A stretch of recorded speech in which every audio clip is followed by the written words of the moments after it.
kubaha ikaze mwese mu makuru yo kuri uyu wa mbere tariki 24 ukwezi kwa gatatu 2023. Tubasaba gukora subscribe kuri YouTube channel ya Minembwe Capital, amakuru akaza kugeraho ku bwihe. Muri studio muri kumwe na Chris Muhizi Burusubahanda ku buhanga bw'ibyuma. Izi akaba arizo ngingo zigize aya makuru ya none. Jean-Pierre Bemba weruka kuza muri leta nshya ya Sama Lukonde yasabwe kujana icicaro cye mu burasirazuba bwa Repubulika Iharanira Demokarasi ya Kongo. Mu burasirazuba bwa Kongo haravugwa ubwicanyi bukomeye, naho Felix Tshisekedi yemeye kongerera igihe ingabo za EAC ziri mu butumwa bw'amahoro mu gihugu cye. Umunyamabanga wungirije w'icama ca PPRD yabwiye itangazamakuru ko uwahoze ayoboye DRC Joseph Kabila ari umukandida mu matora y'umukuru w'igihugu uyu mwaka. Mu nkambi ya Bulengo muri Kivu ya ruguru haravugwa indwara ya kolera. Mu makuru yo mu mahanga, umuryango wa NATO cyangwa se OTAN wanenze cyane Vladimir Putin kwikoresha ry'ibisasu bya mizire mu bitero abarusiya bagabye mu murwa mukuru wa Donbass ariwo Avdiivka. Ni kari mu makuru kuburambuye. Jean-Pierre Bemba weruka kuza muri leta nshya ya Sama Lukonde yasabwe kujana icicaro cye mu burasirazuba bwa DRC. Uyu ministri w'ingabo mushya bwana Jean-Pierre Bemba Gombo ngo arasabwa gushira icicaro cye mu burasirazuba bw'iki gihugu. Makuru hagera kuri Minembwe Capital nuko imiryango itegamiye rumwe kuri leta ya Kinshasa isaba ko ministri w'ingabo weruka kuza muri leta ya Sama Lukonde bwana Jean-Pierre Bemba ko yava i Kinshasa akaza kwicarana n'abaturage baturiye uburasirazuba bw'iki gihugu kugira ngo akurikirane neza umutekano w'abaturage. Ni mu gihe uburasirazuba bwa Repubulika Iharanira Demokarasi ya Kongo hari intambara zihuza ingabo za M23 n'ihuriro ry'ingabo za FARDC, FDLR, Mai ndetse na Shanshuro. Izi ntambara zimaze gutuma abantu ibihumbi n'ibihumbi bata ibyabo bamwe berekeza mu bihugu by'ibituranyi na Kongo Kinshasa. Ni intambara zubuye mu mpera z'umwaka z'ukwezi kwa 11 umwaka wa 2021. Bwana Jean-Pierre Bemba Gombo weruka kuza mu mpinduka ziheruka gukorwa na Perezida Tshisekedi. Ziminduka Felix Antoine Tshisekedi yazikoze maze bitungura benshi. Bemba yaje mu myanya ibiri ariyo ministri wa mbere hungirije, undi mwanya yajemo niwe wahawe kuyobora ministri y'ingabo za Repubulika Iharanira Demokarasi ya Kongo FARDC. Leta Felix Antoine Tshisekedi yemeye kongerera ingabo zo mu bihugu by'uburasirazuba EAC ni mu gihe bari babahawe cyari cyegereje kugera. Iyo Perezida Tshisekedi abikoze mu gihe ubwicanyi bukomeje kuvugwa mu burasirazuba bw'igihugu cya Repubulika Iharanira Demokarasi ya Kongo. Muri iki gitondo cya none tariki 27 ukwezi kwa gatatu 2023 hongeye kuvugwa ubwicanyi mu gace kitwa Peti ho mu burasirazuba bw'igihugu cya Kongo Kinshasa. Amakuru yizewe Minembwe Capital imaze kwakira nuko ubwo bwicanyi bwakozwe n'inyeshamba zo mu mutwe wa Kodeko. Bikavugwa ko izo nyeshamba zishe abantu bagera kuri 20 bose biciwe muri ako gace ka Peti. Bapfuye harimo abana n'abagore ndetse n'abagabo nkuko twabibwiwe kuri Minembwe. Ubwo bwicanyi ntibuvugwa muri Peti honyine gusa ahubwo mu gace ka Njugu naho byavuzwe ko kuri iki cyumweru hishwe abantu 17. Agace ka Njugu gaherereye mu majyaruguru y'umujyi wa Bunia akaba ari mu ntara ya Ituri. Abahagarariye societe civile Civil Society yagize ati hapfuye abantu 17 kandi bishwe n'inyeshamba zo mu mutwe wa Kodeko. Turasaba ingabo za Repubulika Iharanira Demokarasi ya Kongo kutuba hafi.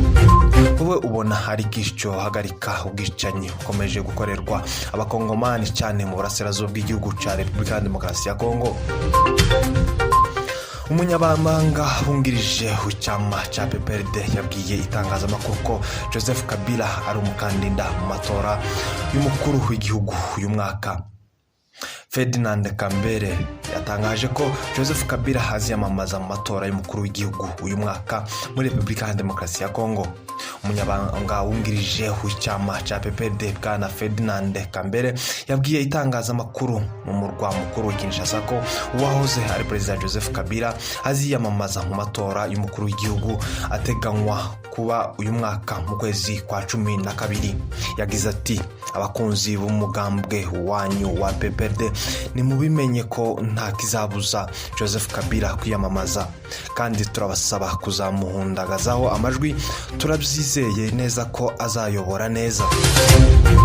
Umufasha wa Joseph Kabila Olivier Lembe yongeye nawe kubisubiramo ati hari abavuga ko Joseph Kabila acecetse ariko ntabwo acecetse, ari hafi kugaruka, muzamubona kandi azabikora neza ndabyizeye. Ushize kandi Olivier Lembe yabivuzeho Kinshasa avuga ko umugabo we aziyamamaza mu matora azaba uyu mwaka y'umukuru w'igihugu. Kabila Joseph yarekuye ubutegetsi mu mwaka wa 2018 atimburwa na Felix Antoine Tshisekedi ukiyoboye. Joseph Kabila ubutegetsi yaburekuye mu gihe yarabumazeho imyaka 18.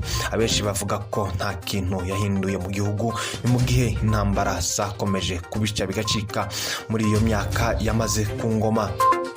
Benoît Musafiri yabwiye Minembwe Capital News ati ibyo Joseph Kabila atakoze mu myaka 18 irenga nta kindi tumutezemo, nareke haze andi maraso mashya. Abaturage b'iki gihugu barambiwe n'intambara z'urudaca, turifuza amahoro n'impinduka mu buyobozi. Nyandi makuru mu nkambi ya Bulengo muri Kivu ya ruguru haravugwa indwara ya kolera. Mu nkambi y'impunzi ya Bulengo haravugwa iyi ndwara yibasiriye yitwa kolera. Ni kuri uyu ku cyumweru tariki 26 kwezi kwa 3 2023 zatangajwe ko ahacumbitse impunzi zibarirwa mu bihumbi 100 hagaragaye indwara ya kolera.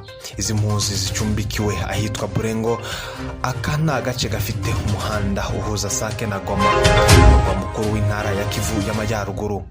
Impunzi ziri mu burengero ziri muri Bulengo inishi zigiye kuhamara igihe kingana n'umwaka, zikaba zarahunze intambara yatangiye ahagana mu kwezi kwa 11 umwaka wa 2021.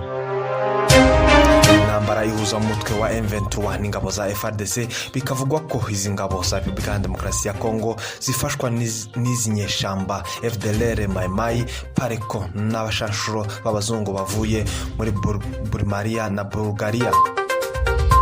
Iyi nkambi y'impunzi kubera ubwinshi bw'abantu bayirimo bikaba ari byo bitera ko indwara zikomeza kwiyongera. Uko indwara ziyongera niko n'abantu bakomeza kwandura, abandi bakicwa n'izo ndwara, nk'uko tubikesha radio y'Abafaransa RFI. Ikigo cya MCF gishinzwe kurwanya indwara ya kolera muri ako gace cyatangaje ko kigiye gukora ibishoboka byose kugira gihangane n'icyo cyorezo. Kikavuga ko iki cyorezo cyatangiye kugira ubukana guhera tariki 18 ukwezi kwa 3 2023. Impunzi ziri muri iyo nkambi ya Bulengo zahunze ziva muri teritwari ya Masisi, Nyiragongo ndetse no muri Rucuru. Izi zone kwa ari zitatu ziri mu ntara ya Kivu y'Amajyaruguru. Tujye mu makuru yo mu mahanga. Umuryango wa NATO wanenze cyane Vladimir Putin kwikoresha ry'ibisasu za kirimbuza atomic bomb Abarusiya bakoresheje mu kugaba ibitero ku murwa mukuru wa Donbass Avdiivka, icyo bise post-apocalyptic, bivuze gusenywa kw'isi cyangwa iherezo ry'ubuzima kw'isi. Ni nyuma yaho Uburusiya buteguza gushinga sitasiyo y'ibisasu nucleaire mu gihugu cya Belarus. Ibyo umuryango wa NATO cyangwa se OTAN wanenze uvuga ko bidakwiye. Naho ingabo za Ukraine zatangaje ko ibitero bagabweho n'Abarusiya mu murwa wa Avdiivka cyarimo gusenya ibikorwa remezo mu buryo budasanzwe. tubibutsa ko uyu ari umunsi ugira 397 Uburusiya bugabye ibitero kuri Ukraine. Uburusiya bukaba bwongeye kugaba ibitero simusiga kuri uyu munsi wa none tariki 27 ukwezi kwa gatatu. Ibisasu bibiri vya mezire, ibitero bigera kuri 23 byo mu kirere n'ibindi bisasu bigera kuri 38 byarashwe byibasiriye gusenya ibikorwa remezo n'ingabo za Ukraine nk'uko byatangajwe n'ikigo gikuru cya gisirikare cya Ukraine. Nanone kino kigo cya gisirikare cyatangaje ko Uburusiya buri kugaba ibitero simusiga mu mirwa itandukanye nka Kupiansk, Limansk, Bakhmutsk, Avdiivsk na Mariinsk. Reka ngushimire wowe wabanye natwe muri aya makuru tubagezaho buri munsi, tubibutsa ko mwadukurikirana no kuzindi mbuga nkoranyambaga zacu zitandukanye nka Twitter handle yacu, Instagram, Facebook page yacu, website ni www.captainnews.com.